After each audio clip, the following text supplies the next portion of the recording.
Late last week, LEAX published a report for the third quarter of 2022, and with me here today to talk a little bit about the report, I have its CEO, Tony Nicol. Welcome back. Thank you. Good to be back. It's good to have you back. I thought we could begin, and though sales are weaker than Q2, they're still growing from 2021. This quarter, 446 million SEK compared to last year's third quarter of 365. The result turned negative, however, 16.4 million SEK.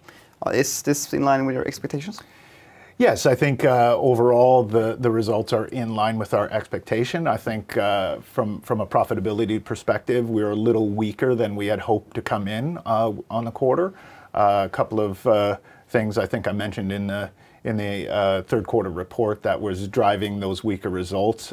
Some of it continued disruptions in supply chain, as we've talked about for some consecutive quarters, which is causing some underutilization of our assets. So a little weaker on the profitability side than we had hoped, but basically in line with what we were expecting.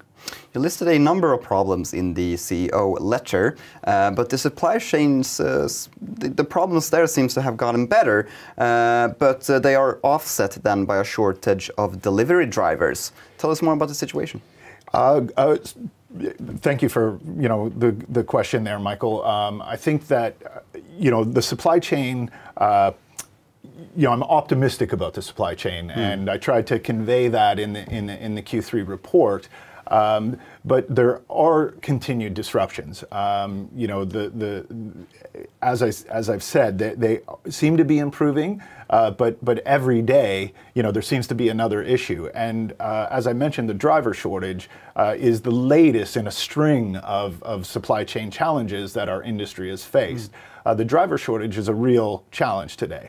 The IRU, which is the International Road Transport Union, has indicated that there's a shortage of about 500,000 drivers, and they're expecting that number to continue to grow. So it's just another challenge that we're facing in our industry.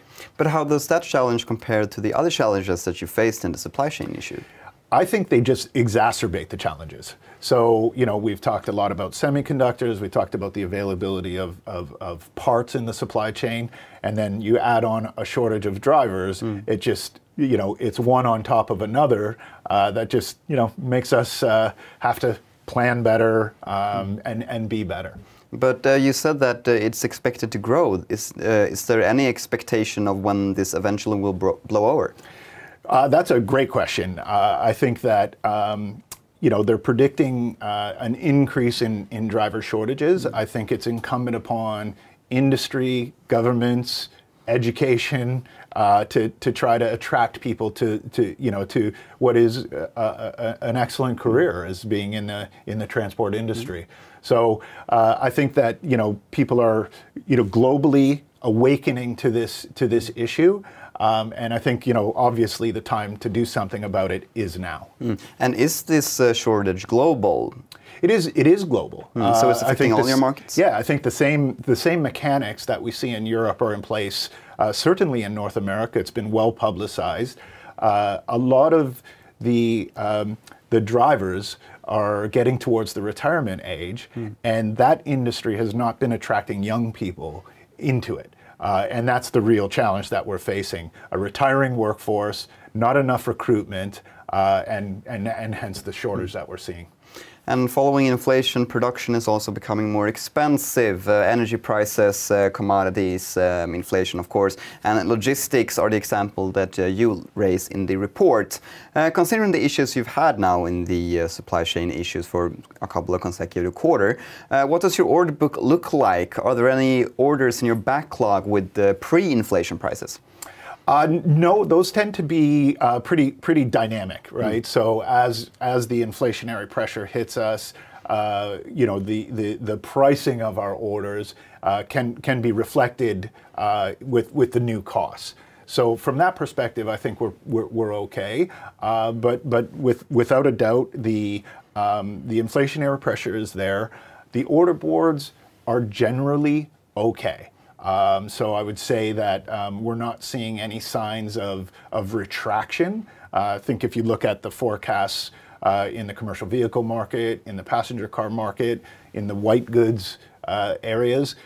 Some signs of some weakening in those markets, but nothing to to keep us up at night in terms of huge drops in our order boards. And these flexible agreements, as you said, is this the mechanics that you are referring to in the report to kind of work against these higher prices and compensate the higher cost? Absolutely, and I think we've touched on this in some previous chats we've had. But there are mechanics in place, contractual mechanics in place, as we see rising commodity prices, as we see rising transport costs, in even some markets, even labor costs. We have the mechanisms to pass some of those costs on to our customers. Obviously, they expect us to be efficient and to try to absorb and offset as many of those costs, but the mechanisms are in place.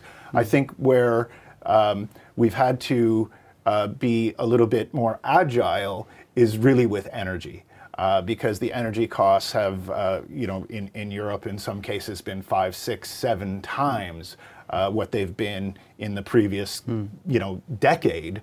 That the mechanisms were not in place to address energy.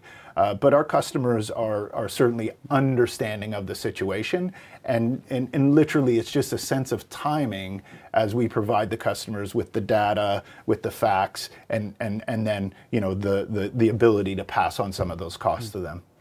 But speaking of energy, then we have in the report you mentioned an investment, and that was very interesting. Green tech startup BRUDELI. Tell us more.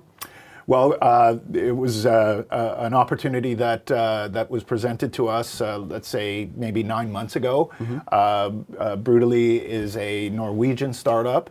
A gentleman by the name of Geir BRUDELI is a inventor and serial entrepreneur. He's surrounded himself with a super team from mostly from Kongsberg, from the Kongsberg Group in Norway.